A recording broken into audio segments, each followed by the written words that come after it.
Hey everybody, welcome back to the game. This is Robert from Black Belt Gaming. We are continuing the playthrough, my first playthrough of Mansions of Madness 2nd Edition, and we're heading into the next turn. This cultist is in battle with Harvey and Jenny. Harvey is hanging in there with 3 damage. Jenny is at full health. Neither one of them has suffered any horror at this point. The cultist tried to pull a fast one on both of them last turn, but they both resisted, so good job for them. Let's see if they can take him down. He suffered 1 damage. I think he has 2 more points of damage that he can suffer. Maybe between the 2 investigators they can finish this cultist off and continue to investigate the mysteries of this creepy house. Well, we are in the middle of combat here. Maybe it would be quite fitting here and thematic to have Jenny Barnes go first. She is wielding that powerful 2x4, the one that she used to crush the skull of that, what was that called? A hunting horror. Let's see if she can have any success here against this cultist. Okay. Jenny Barnes is going to go first in this new round. She and Harvey are both right here fighting a cultist that is just to, I don't know, what would we say, the east of this chair. He's right there, so let's let her make an attack. I think, didn't she still have the 2x4? Yes, she does. So let's let her make her attack here with this.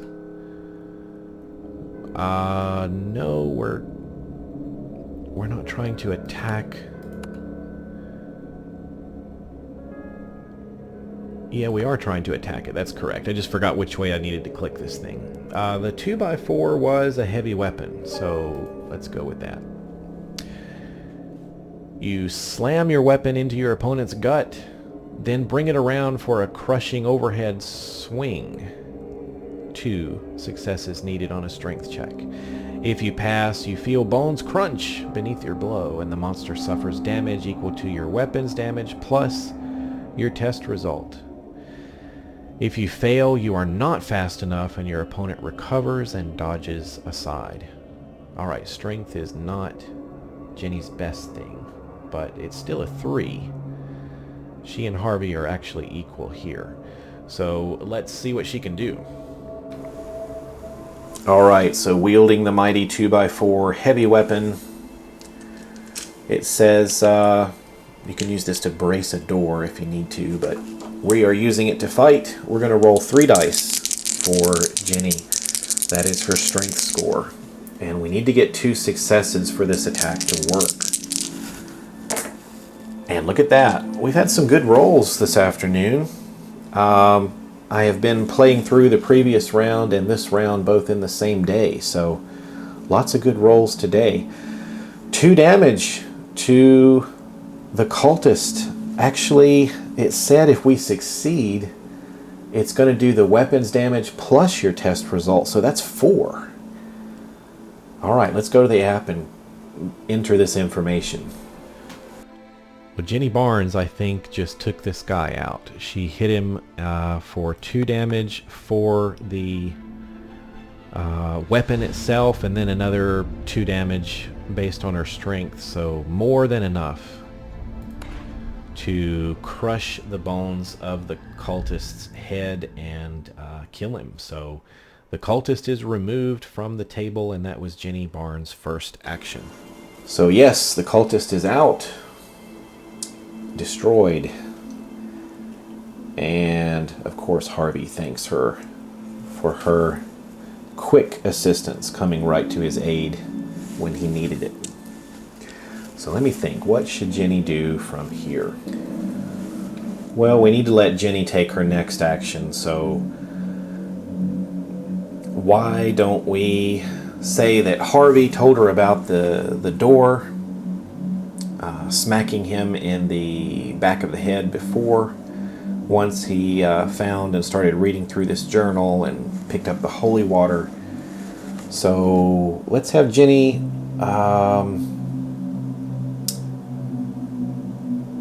Wonder if she should move this way. 2 spaces.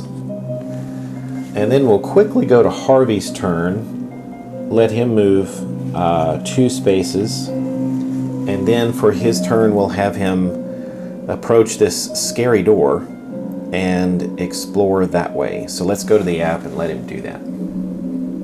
All right, so Jenny and Harvey are together, and they both made their move. Jenny's turn is pretty much done, but Harvey, he's going to explore.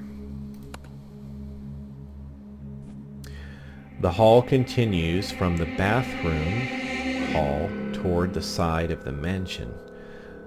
Place the hall end tile as indicated and discard all explore and site tokens leading to it.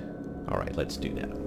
Alright, we've done that. The hall end tile is placed just as it is shown here. So let's continue. Someone acting in a hurry has knocked over a stack of papers. Place a search token as indicated. Alright, I've got one right here. I'm going to put it right there. Okay.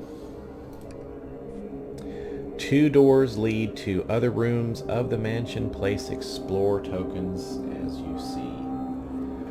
Easily done. Number 1 and number 2. All taken care of. You may move 1 space into the explored area, so let's let Harvey enter the room.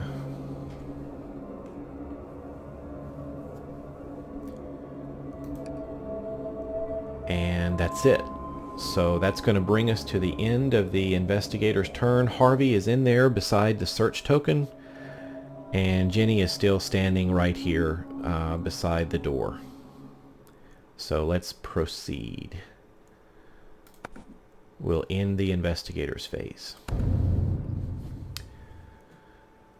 A strange vaporous color fills the air. This mythos event affects each investigator in the hall end. Well, poor Harvey again. Time to resolve the event. The foul mist invades your every thought. Become dazed.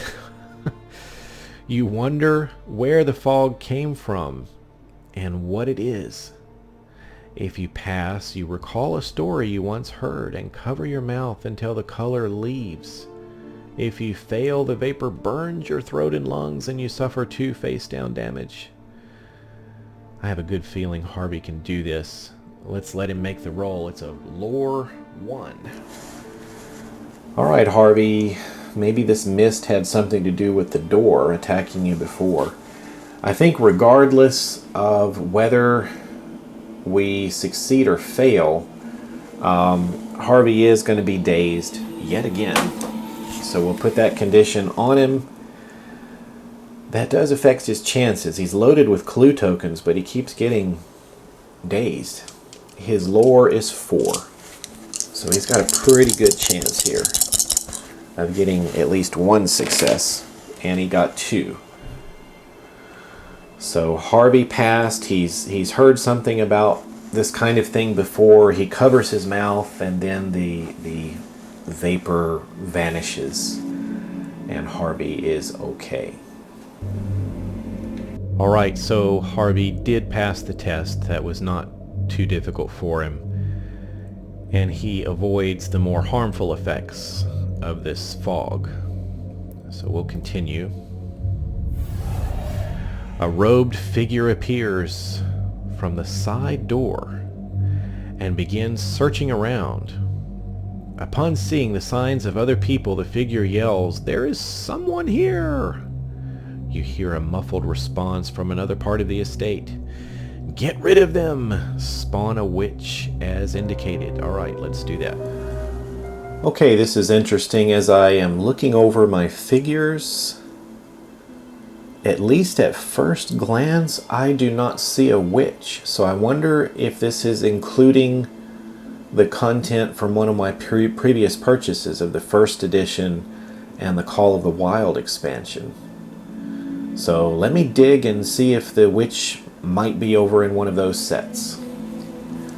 Well, that is indeed the case. So this application is definitely using content that I entered into it from the previous editions, which would work as expansions for this game. So here is our witch, and she just appeared right in here, right beside the knife that was on the table. I'm sure sending the butler here into a panic, but she's there now.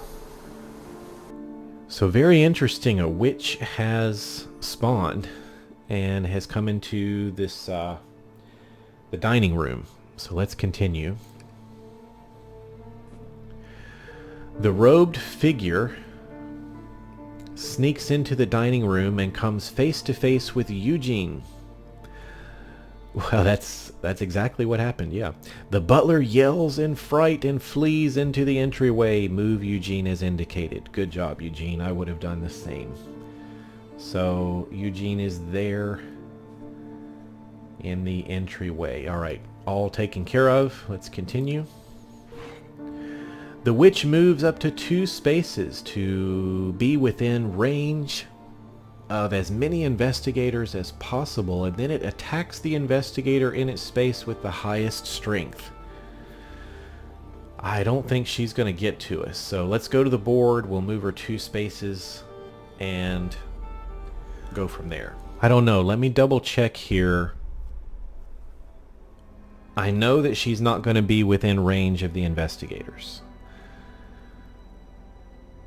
Yeah, there's no way. So let's click this and say cannot move to be within range, but it says the witch moves up to 2 spaces. Yeah, I think we do go ahead and move her. So let's do that. Sorry everybody, still learning this one as I go along. The witch is going to move here and then another space here, putting her into the very first place that our investigators were at the beginning of the game. So she is there. Eugene is running away from her.